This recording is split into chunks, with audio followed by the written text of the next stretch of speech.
పెళ్ళైనా పండగైనా వేడుక ఏదైనా పట్టుచీరల ప్రత్యేక వేదిక వారాహి సిల్క్స్.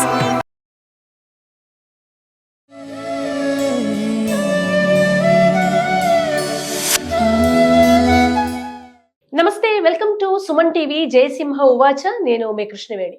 హనుమంతుడు మన వెంటే నీడలాగా ఉన్నారు అనడానికి 7 సైన్స్ ఉన్నాయి. ఆ 7 ఏంటి అనే విషయాన్ని జయసింహ గారి మాటల్లో విందాం. నమస్తే జయసింహ గారు. మన వెంటే హనుమంతుడు ఈ కలికాలంలో ఉంటారా అంటే లేదు, మాకున్నారు అని చాలా మంది చెప్పారు నిరూపణగా కూడా. మీరు ఒక 7 సూచనలు కనిపిస్తే మీ వెంటే హనుమంతుడు ఉన్నారు అని అర్థం అని చెప్పారు కదా, అవి ఏంటో మన వ్యూవర్స్ కోసం. హనుమంతుడికి 7 అనే సంఖ్యకి చాలా దగ్గర సంబంధం ఉంది. మనం ఇక్కడ దక్షిణాదిలో హనుమాన్ చాలీసా అంటే ఒకసారి 3 సార్లు 11 సార్లు కూడా చేస్తుంటాం. కానీ ఉత్తరాదికి వెళ్తే, నార్త్ ఇండియాకి వెళ్తే 7 సార్లు చేయడం అనే ఒక ఇది ఉందన్నమాట. అదొక వ్రతంలాగా కూడా చేస్తారు. 40 రోజుల పాటు ప్రతిరోజు 7 సార్లు హనుమాన్ చాలీసా చేస్తే అనేక రకాల దోషాలు పోతాయి అని అది చెప్తారనమాట. అంతేకాకుండా మనం జ్యోతిష్యం ప్రకారం కూడా మనకు నవగ్రహాలు ఉన్నాయి, 9 గ్రహాలు ఉన్నాయి. కానీ అందులో రాహుకేతువులు ఛాయాగ్రహాలు. అంటే వాటిని తీసేస్తే ఉండేవి 7 గ్రహాలు ప్రధానమైనవి ఉంటాయి. ఏది? ఆది, సోమ, మంగళ, బుధ, గురు, శుక్ర, శని. ఈ 7 గ్రహాలు ఏవైతే ఉన్నాయో ఈ 7 గ్రహాలకు సంబంధించిన దోషాలన్నింటినీ తొలగించగలిగేవాడు హనుమంతుడు.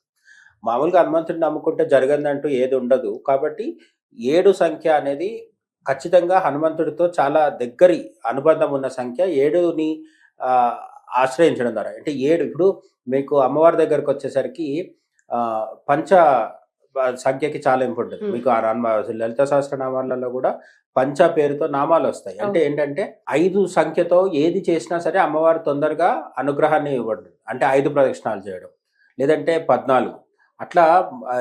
అంటే 5 సంఖ్య వచ్చే విధంగా నైవేద్యం పెట్టేటప్పుడు కూడా 5 రకాల నైవేద్యాలు పెట్టడము, పంచతన్మాత్ర సాయక ఇట్లాంటి పేర్లు వస్తాయి. అయితే హనుమంతుడి దగ్గరకు వచ్చేసరికి 7వ సంఖ్యకి ఇంపార్టెంట్ ఉంటుందన్నమాట. ఈ 7వ సంఖ్య కేవలం జ్యోతిష శాస్త్రం ప్రకారం కాకుండా మామూలుగా కూడా హనుమంతుడిని ఆశ్రయించడంప్పుడు ఇక్కడ మనం అర్థం చేసుకోవాల్సింది ఏంటంటే, మనం ఒక దేవుడిని పూజించడం కాదు, మన చేత ఆ దేవుడు పూజింప చేసుకోవాలి ఎక్కడైనా సరే. అందుకే ఒక్కొక్కరికి ఒకే ఇంట్లో కూడా అందరికీ ఒకే దేవుడు నచ్చాలనేది లేదు. అందుకే ఇష్టదైవం అనే కాన్సెప్ట్ ఉంది మనకి. అట్లా మీరు హనుమంతుడిని పూజిస్తున్నారు అనేది భ్రమ. హనుమంతుడు మీ మగుల్ని తనని పూజించే అనుమతి ఇచ్చాడు అనేది నిజం. ఎందుకు అంటే అనుమతి లేకుండా మనం హనుమంతుడిని పూజించడం సాధ్యం కాదు. నేను అందుకే ఏం చెప్తానంటే, అనుమానం ఉంటే జీవితంలో ముందుకెళ్ళలేము. అదే హనుమానం ఉందనుకోండి ఖచ్చితంగా ముందుకెళ్తాం, మనల్ని ఎవరు ఆపలేరు అనమాట. హనుమానం అనేవి వ్యతిరేక పదాలు. అయితే ఈ హనుమానం మన వెంట మన జీవితంలో ఉంది, అనుమానం ఏమో లేదు అనేదానికి మనకి 7 సంకేతాలు ఉంటాయి. అందులో మొదటిది ఏంటంటే, కష్ట సమయాల్లో అకస్మాత్తుగా మనకు రక్షణ కలుగుతూ ఉండడం. మీకు దీనికి ఉదాహరణ పెద్ద పెద్ద సమస్యలు కాదు, చాలా మందికి అనుభవంలోకి వచ్చేది ఏంటంటే, రోడ్డు పైన యాక్సిడెంట్ జరుగుతూ ఉంటాయి. చాలా మంది జీవితంలో ఎప్పుడో ఒకసారి వెంట్రుక వాసిలో ప్రమాదం తప్పిన సందర్భాలు ఉంటాయి. మన తప్పు లేకున్నా సరే, ఇప్పుడు ఎంత నాస్తికుడైనా సరే వాడు దేవుడిని నమ్మట్లేదు అనుకుందాం, నాస్తికుడు తనని తానే నమ్ముకుంటున్నాడు. వాడైనా సరే రోడ్డు మీద వెళ్తున్నప్పుడు, బండి డ్రైవ్ చేస్తున్నప్పుడు ముందేముందో చూసుకుంటూ డ్రైవ్ చేస్తాడు. వెనక నుంచి ఎవరైనా వచ్చి ఢీ కొడితే, డాష్ ఇచ్చి యాక్సిడెంట్ చేస్తే, నీకు వెనక నుంచి కూడా ఎవరు వచ్చి తగలట్లేదు అంటే అర్థం ఏంటంటే దేవుడు నీవు వెనుకున్నాడు అని అర్థం. ఆ దేవుడు ఎవరైనా అవ్వచ్చు, బట్ హనుమంతుడిని మీరు చాలా మంది హనుమంతుడిది సంబంధించిన స్టిక్కర్స్ కానీ చిత్రాలు కానీ దాని మీద పెట్టుకుంటూ ఉంటారు. ఎందుకు పెట్టుకుంటారంటే, హైవేల దగ్గర హనుమంతుడి విగ్రహాలు పెడతారు. ఎందుకు అంటే హనుమంతుడు ప్రత్యక్ష దైవం. మనకు సప్త చిరంజీవుల్లో ఎవరు అశ్వత్థామ, బలి, పరశురాముడు వీళ్ళందరూ ఉన్నారు కదా, వీళ్ళెవ్వరూ కూడా సంపూర్ణమైన భగవదవతారాలు కాదు. వీళ్ళందరూ కూడా ఇప్పుడు మనతో భూమి మీద ఉన్నారు, చిరంజీవులే. మీరు రాముడిని కృష్ణుడిని పూజిస్తే వైకుంఠం నుంచి రావాలి. కానీ మిగతా ఈ చిరంజీవులందరూ మనతో పాటు భూమి మీద ఉన్నారని మన నమ్మకం. కానీ వీళ్ళల్లో ఎవ్వరు కూడా హనుమంతుడిలాగా సంపూర్ణమైన శివావతారం కాదు. మీకు హనుమాన్ చాలీసాలో శంకర సువన కేసరి నందన అని ఒక లైన్ ఉంటుంది. ఈ శంకర సువన కేసరి నందన అనేది మనం పాపులర్ గా వాడుతున్న వర్షన్. కానీ ఒరిజినల్ గా తులసిదాస్ ఏం రాశారు అని కొందరు ఏం చెప్తారు, కొందరు పండితులు అంటే శంకర స్వయం కేసరి నందన అనేది అసలు వర్షన్ లో ఉంది అని చెప్తారు అనమాట. అవధిలో హనుమాన్ చాలీసా అసలు వర్షన్లో శంకర సువన లేదు, శంకర స్వయం కేసరి నందన ఉంది. హనుమంతుడు ఎవరు అంటే స్వయంగా శంకరుడే. ఏకాదశ రుద్రుల్లో హనుమంతుడు కూడా ఒకరు అని, హనుమంతుడి ఆ అంశ ఉంది అని చెప్తారనమాట. ఆ విధంగా స్వయంగా శివావతారమైన హనుమంతుడిని తలుచుకుంటే మనకు రక్షణ కలుగుతుంది. ఈ రక్షణ కలుగుతుంది, అది కూడా ఎట్లా అంటే కష్ట సమయాల్లో అకస్మాత్తుగా రక్షణ కలుగుతుంది. అంటే ఆ విధంగా మిమ్మల్ని ఆదుకుంటున్నది ఎవరు అని మీరు తర్వాత ఒక నిమిషం ఆలోచించుకుంటే అప్పుడు మీకు హనుమంతుడి అస్తిత్వం ఏంటో తెలుస్తుంది. మీ వెంట హనుమంతుడు ఉన్నాడు అనే విషయము మీకు వెంటనే అర్థమైపోతుంది. అలాగే రెండోది వచ్చేసి అకారణంగా అంటే నిర్హేతుకమైన ధైర్యం. దానికి ఒక కారణం అంటూ ఏముండదు. మామూలుగా ఆధునిక కాలంలో అనేక భయాలు ఉంటున్నాయి మనకి. అంటే ఎప్పుడు ఉద్యోగం పోతుందో తెలియదు, చదువుల్లో ఫెయిల్ అవుతామో తెలియదు. ఈ మధ్య జెన్జీ పిల్లలు వచ్చారు కదా, వీళ్ళకి రకరకాల పేర్లు పెట్టుకుంటున్నారు. డేటింగ్లో కూడా ప్రేమలో కూడా రకరకాలే వచ్చాయి. అంటే ఫర్ ఎగ్జాంపుల్ ఒక అమ్మాయి అంటే ఆ అమ్మాయి ఒకరిని ప్రేమిస్తుంది, వీడితో బ్రేకప్ అయితే నెక్స్ట్ ఇంకొకరిని ఏమంటారు రెడీగా పెట్టుకుంటున్నారు అనమాట. అమ్మాయి అని కాదు, అబ్బాయి చేయలేడు కాబట్టి నేను చెప్పట్లేదు, ఉదాహరణ అమ్మాయికి అవకాశం ఉంటుంది కాబట్టి చెప్తున్నాను. దాని వీటన్నిటికీ పేర్లు ఉన్నాయి, ఆ పేర్లు ఏదో నాకు ఇప్పుడు గుర్తు రావట్లేదు. అంటే స్పేర్లో పెట్టుకుంటున్నారు అనమాట. ఇది కాకపోతే నెక్స్ట్ ఆప్షన్ ఇంకొకటి ఓపెన్ పెట్టుకుంటున్నారు. ఇటువంటి కల్చర్ అంతా అస్తవ్యస్తంగా మారిపోతుంది. ఇది కరెక్టా తప్ప కాదు, అది మారుతుంది, మనం ఏం చేయలేము, ఉన్న విషయాన్ని అర్థం చేసుకోవాలి. కాబట్టి ఇటువంటి స్థితిలో ప్రతి దాని విషయంలో కూడా మనకు అభద్రత పెరిగిపోతుంది. పెళ్ళి అవుతుందా లేదో తెలియదు, పెళ్ళి అయ్యాక విడాకులు అవ్వకుండా ఉంటుందా లేదో తెలియదు. ఈ రెండింటి మధ్య పెళ్లికి విడాకులకు మధ్యలో పిల్లలు పుడతారా పుట్టరా తెలియదు. పుడితే ఒక సమస్య, పుట్టకపోతే ఒక సమస్య. పుట్టకపోతే ఆసుపత్రుల చుట్టూ తిరగాలి. పుడితే వాడిని తీసుకెళ్లి స్కూల్లో జాయిన్ చేయడం, వాడికి ఆటిజం ఉందా తెలియదు మనకి.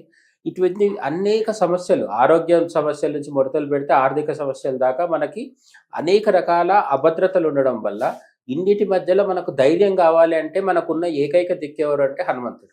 మీరు ఎప్పుడైతే హనుమంతుడిని ఆశ్రయిస్తారో, హనుమంతుడు మీ జీవితంలో ఉన్నాడో, ఇంకా మీకు ఎటువంటి భయము ఉండదు. ఈ భయం మనం ఉద్దేశపూర్వకంగా వదులుకునేది కాదు. వదులుకునే అవకాశం ఉంటే మనం అసలు ఎవరూ భయపడం కదా, అందరం ధైర్యంగానే ఉంటాం. కానీ ఆర్మీలో ఉన్న వాళ్ళ నుంచి మొదలు పెడితే ఇస్రోలో ఉన్న సైంటిస్టుల దాకా అందరికీ భయం ఉంది. ఈ భయాన్ని తొలగించి సహజ పద్ధతిలో తొలగించేవాడు ఎవరంటే హనుమంతుడు. చేయాల్సిందల్లా ఏం లేదు, నిరంతర రామనామ స్మరణ చేయాలి, హనుమంతుడి గుడికో లేకపోతే హనుమాన్ చాలీసా చదవడమో లాంటివి చేయాలి. ఇవి చేస్తే ధైర్యం దానంతట అదే వస్తుంది, భయం దానంతట అదే వెళ్ళిపోతుంది అనమాట. ఇక మనం చెప్పుకున్న 7లో మూడోది ఏంటంటే అంతరిక శక్తి. శారీరకంగా మానసికంగా కూడా మనం చాలా వీక్ అవుతుంటాం. ఈ మధ్య చాలా మందికి డిప్రెషన్ వస్తుంటుంది. మానసికంగా వచ్చేదాన్ని డిప్రెషన్ అంటాం, మరి శారీరకంగా వచ్చేదాన్ని నేనేమంటానంటే సపరేషన్ అంటాను. ఎందుకు సపరేషన్ అంటానంటే మనము చాలా ఒత్తిడిని అణిచిపెట్టుకుంటున్నాం. చూస్తే కూర్చొని కంప్యూటర్ ముందు కుర్చీలో కూర్చొని పనిచేస్తున్నట్టే ఉంటుంది, కానీ శారీరకంగా అలసిపోతున్నాం.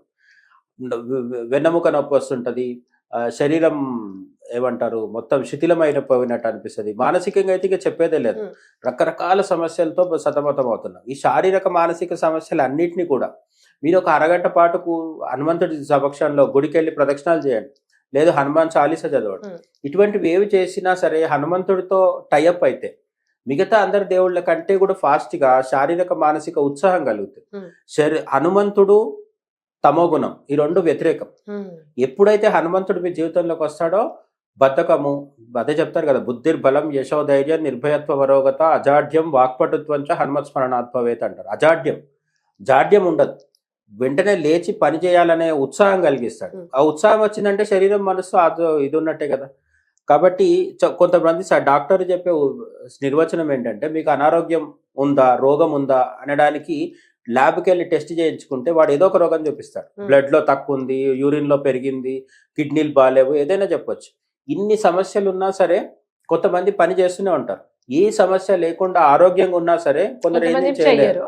ఎందుకు అంటే ఆరోగ్యానికి నిర్వచనం ఏంటి అంటే ఇంకో నెక్స్ట్ గంటలో చనిపోయినా సరే ఇప్పుడు కూడా ఉత్సాహంగా పనిచేయడం అనేది.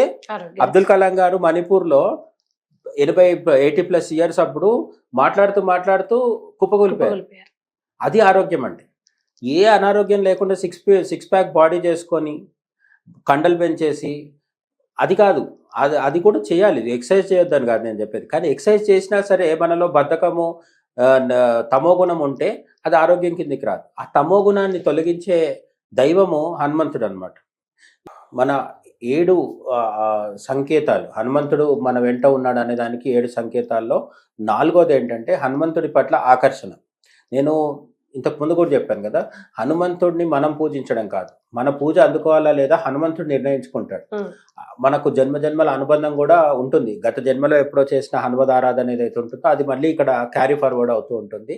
కాబట్టి హనుమంతుడి భక్తులు కోట్లలో కనిపిస్తూ ఉంటారు, కానీ అందరూ కూడా హనుమంతుడికి అంకితం అయిపోయి పూజించే వాళ్ళు ఉండరు. రకరకాల వేరే దేవుళ్ళని పూజిస్తూ, లేదంటే ఎవరో చెప్తే వచ్చి హనుమంతుడిని శనివారం రోజు శని వచ్చింది నీకు హనుమంతుడి దగ్గరికి వెళ్ళు అని జ్యోతిష్యుడు చెప్తే శనివారం వచ్చి హలో చెప్పేసి వెళ్ళిపోయి ఆదివారం మళ్ళీ బిజీ అయిపోయే వాళ్ళు ఉంటారు కదా, వాళ్ళందరినీ కాదు. హనుమంతుడి పట్ల సీరియస్గా కమిట్మెంట్తో హనుమంతుడినే ఏమంటారు జీవనంగా కొనసాగించే హనుమత్ భక్తులు చాలా తక్కువ మంది ఉంటారు. అటువంటి వాళ్లకు ఆ హనుమంతుడి పట్ల ఆకర్షణ కూడా సహజంగా ఏర్పడుతుంది. ఎవరో గురువు వచ్చో లేకపోతే ఏ పుస్తకం చదివితేనో ఆకర్షణ పుట్టదు. అదే పుస్తకం ఇంకా చాలా మంది కూడా చదువుతారు, కానీ ఈ హనుమంతుడి పట్ల ఆకర్షణ అనేది సహజంగా స్వతహాగా పుడుతుందా లేదా అనేది మనం గమనించుకున్నప్పుడు కూడా మనకు హనుమంతుడి పట్ల భక్తిని ఇంకా పెంచుకోవాలి అనే ఆలోచన మనకు కలిగే అవకాశం ఉంది. ఇంకా సింపుల్గా చెప్పాలంటే మీకు హనుమాన్ చాలీసా ఎవరి ప్రోద్బలం లేకుండానే హనుమాన్ చాలీసా చదవాలనిపిస్తుంది. లేదు ఎవరు చెప్పకుండానే హనుమంతుడి గుడికి వెళ్ళి కూర్చొని ప్రదక్షిణాలు చేయాలనో హనుమంతుడి ముందు కూర్చొని ధ్యానం చేయాలనో మీకు అనిపిస్తుంది. లేదు రామాయణం ప్రవచనం ఏ యూట్యూబ్లోనో పెట్టుకొని వినాలనిపిస్తుంది. హనుమంతుడి జీవిత విశేషాలు తెలుసుకోవాలనిపిస్తుంది. మా మేనల్లుడు ఉన్నాడు, వాడికి సడన్గా ఒకరోజు ఒక అనుమానం వచ్చింది, మామ హనుమంతుడికి ఒంటెనే ఎందుకు పెట్టారు వాహనంగా, మిగతా వాళ్ళందరికీ పులి సింహం ఎలుక ఇవన్నీ ఉన్నాయి కదా, ఒంటెనే ఎందుకు పెట్టారని ఓ డౌట్ వచ్చింది. దానికి శాస్త్రీయమైన సమాధానం చాలా చోట్ల వెతికితే సూటిగా దొరకలే. కొంతమంది చెప్పింది ఏంటంటే హనుమంతుడు పంపా నది తీరంలో ఉంటాడు కదా, అక్కడ బాగా ఇసుక ఉంటుంది, ఆ చోట్లలో హనుమంతుడికి తిరగడానికి అనుకూలంగా ఉంటుందని ఆ వాహనాన్ని పెట్టారు అన్న ఒంటెని అని చెప్పడం జరిగింది. అది కాకుండా మన వాహనాలు అన్నీ కూడా సంకేతాత్మకంగా ఉంటాయి. ఎందుకు శివుడికి శాకాహారమైన నంది ఉంది, అమ్మవారికి ఏమో సింహం ఎందుకుంది, పులి ఎందుకుంది అనేది మళ్ళీ అది లోతైన చర్చ. అట్లా హనుమంతుడికి కూడా ఒంటె ఎందుకుంది అంటే భావాత్మకంగా దాంట్లో ఉన్న అంతరార్థం వేరే చెప్పొచ్చు. కానీ నేను చెప్తుంది ఏంటంటే ఆ అబ్బాయికి ఎందుకు అనుమానం వచ్చింది, అదే వయసున్న మిగతా విద్యార్థులకి ఎందుకు రావట్లేదు? 8, 9వ తరగతి చదువుతున్న పిల్లలందరికీ ఆ ఐడియా రాదు కదా. అట్లా మన పూర్వ వాసనలు కూడా కొన్నిసార్లు పనిచేస్తూ ఉంటాయి అన్నమాట. ఇది కూడా ఒక సంకేతం. ఇది 4వ సంకేతం. హనుమంతుడి పట్ల స్వతహాగా సహజ సిద్ధంగా ఎటువంటి కృత్రిమత్వం లేకుండా మనకు అపారమైన ఆకర్షణ కలగడం. మనకి 5వ విషయం, 7లో 5వ విషయం వచ్చేసి ఏంటంటే సమస్యలు వాటంతట అవే పరిష్కారం అవుతాయి. మీరు హనుమంతుడిని పట్టుకుంటే చాలు, మిగతాదంతా హనుమంతుడు చూసుకుంటాడు. ఎందుకు అంటే సమస్యలు కొన్నిసార్లు మనకు వల్ల అవుతాయి, మనం తెరుచుకోగలుగుతాం, కానీ కొన్ని సమస్యలు మన చేతుల్లో ఉండవు. ఉదాహరణకి ఒక తండ్రి ఉన్నాడు, కూతురు ఎవరినో ప్రేమించింది, ఆ అబ్బాయి మంచివాడు కాదని తండ్రికి తెలుసు, అమ్మాయికి తెలియదు, వినట్లేదు. కానీ మీరు ఏం చేస్తారు? మేజర్ 18+ ఉంది, తను లీగల్గా కూడా ఏం చేయలేరు. ఇటువంటి కొన్ని సమస్యలు జీవితంలో చాలా రకాల సమస్యలు ఉంటాయి. కొందరికి ఎవరికో సంతకం పెడతారు, ఆ సంతకం పెట్టినందుకు వాడు డబ్బులు కట్టకపోతే వీళ్ళ మీదకి వస్తుంది, వాడి డబ్బులన్నీ వీళ్ళు కడుతూ ఉండాలి. ఇటువంటి సమస్యలు వచ్చినప్పుడు మన చేతుల్లో నిజంగా అసలు మన ఆప్షన్ ఏం లేనప్పుడు హనుమంతుడిని ఒక్కడిని ఆశ్రయించి ఆయన పాదాలు పట్టుకుంటే సమస్య దానంతట అదే పరిష్కారం అవడం మనకు కనిపిస్తూ ఉంటుంది అనమాట. ఇటువంటి పరిస్థితి వేరే దేవుళ్ళని పూజిస్తే ఉండదా అంటే ఖచ్చితంగా ఉంటుంది. ఏ దేవుడిని పూజించినా సరే మనకు అదే పరిస్థితి. మనం ఎందుకంటే పూజించేది మనం వేరే దేవుళ్ళనైనా ఉన్నది ఒకే దేవుడు, మనం వేరు వేరు పేర్లు పెట్టి చెప్తున్నాం. అంటే భర్త పేరు పెట్టి పిలుస్తాడు, అదే మీ అబ్బాయి అనుకోండి మిమ్మల్ని అమ్మ అని పిలుస్తాడు, మీరు మారట్లేదు కదా. భర్త దగ్గర ఉన్న భార్య కావచ్చు, తండ్రి దగ్గర ఉన్న కూతురు కావచ్చు, కొడుకు దగ్గర ఉన్న తల్లి కావచ్చు, అన్ని కూడా ఆమెనే ఉంది, ఒకే గృహిణి అన్ని రకాలుగా కనిపిస్తూ ఉంది కదా. ఆ విధంగా దైవం కూడా మనకు అమ్మవారిగా పూజించినా, విష్ణువుగా పూజించినా, శివుడిగా పూజించినా ఒకే దైవం. కానీ హనుమంతుడి విషయంలో మనం ఎందుకు ప్రత్యేకంగా చెప్తున్నామంటే ఇక్కడ ఇంకొక శాస్త్రీయమైన విషయం ఉంది. జంతువు మానవ శరీరం ఈ రెండు కలిసిన రూపాలు ఏవైతే ఉంటాయో అవి శీఘ్రంగా ఫలాన్ని ఇస్తాయని చెప్తారు అనమాట. గణపతి ఏనుగు తొండము మానవ శరీరం ఉంటుంది, నరసింహస్వామి. ఆ విధంగా హనుమంతుడు కూడా పైన మర్కటం అంటే వానర రూపం ఉంటుంది, కిందకు వచ్చేసి నర రూపం ఉంటుంది. ఈ విధంగా ఉండడం వల్ల హనుమంతుడు శీఘ్రంగా ఫలాన్ని ఇచ్చే దైవం కాబట్టి ప్రశాంతమైన మానసిక స్థితి కూడా ఉంటుంది. ఇది 6వది. ప్రశాంతమైన మానసిక స్థితి అంటే మనం ఇంతకుముందు చెప్పుకున్నాం, శారీరక మానసిక ఒత్తిళ్లు పోతాయని కదా, దాని ఫలితమే మానసిక ప్రశాంతత. ఎందుకు ఉంటుంది అంటే నేను చాలాసార్లు చెప్తుంటాను, మీ సమస్యలు ఎంత పెద్దవో చెప్పకండి, హనుమంతుడు ఎంత పెద్దవాడో చెప్పండి. హ్మ్. సమస్య హనుమంతుడికి వెళ్ళి నాకు ఇంత పెద్ద సమస్య ఉంది అని చెప్పకండి, సమస్యకి హనుమంతుడు ఇంత పెద్దవాడు అని చెప్పండి అని చెప్తుంటాను అనమాట. ఎందుకు అంటే ఒక్కసారి హనుమంతుడిని నమ్ముకుంటే కనీసం ఆయన దగ్గరికి వెళ్ళి మొరబెట్టుకోవాల్సిన అవసరం కూడా లేదు. మీరు రోజు హనుమంతుడిని నమ్మండి, హనుమాన్ చాలీసా చదవండి, రామనామం జపం చేయండి. రామనామానికి అసలు ఏ సమస్య లేదు. మీరు డ్రైవింగ్ చేస్తూ, పడుకుంటూ, నిద్రపోతూ, నిద్ర పట్టే వరకు, నిద్రలోకి జారుకునేదాకా, నిద్ర లేచిన వెంటనే ఈ విధంగా రామనామం ఎప్పుడైతే జరుగుతూ ఉంటామో, రామనామం జపించేవాడు వెనకాల హనుమంతుడు ఉంటాడనేది మనం మళ్ళీ అవును. ప్రత్యేకంగా చెప్పుకోవాల్సిన పని లేదు. ప్రతికూల శక్తులు మనకి ఇది చివరిది, చాలా ఇంపార్టెంట్ కూడా. ఎందుకు ఇంపార్టెంట్ అంటే మన మనిషి జీవితంలో టాక్సిక్ పీపుల్ ఇంగ్లీష్లో చెప్పుకుంటే, అంటే వాళ్ళకు అకారణమైన దేశం మన మీద. ఇంట్లో అత్తగారు కావచ్చు, ఆఫీస్లో బాస్ కావచ్చు, లేదంటే కాలేజ్ వెళ్ళే అమ్మాయి ఉంది, ఎవడో ప్రేమిస్తున్నానని వెంటబడతాడు, వాడిని కాదనలేరు, వాడికి దూరంగా వెళ్ళలేరు, కాలేజ్ మానేసి ఇంటికి వచ్చేయలేరు. ఇటువంటి సమస్యలు ఉంటాయి.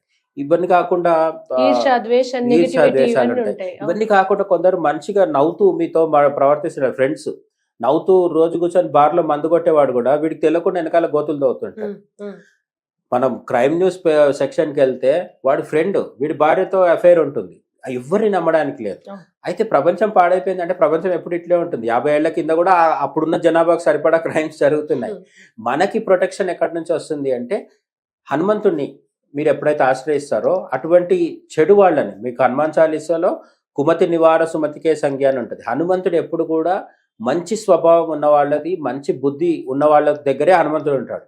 ఎప్పుడైతే చెడు బుద్ధి ఉంటుందో హనుమంతుడు మిమ్మల్ని వదిలేస్తాడు. ఉమ్.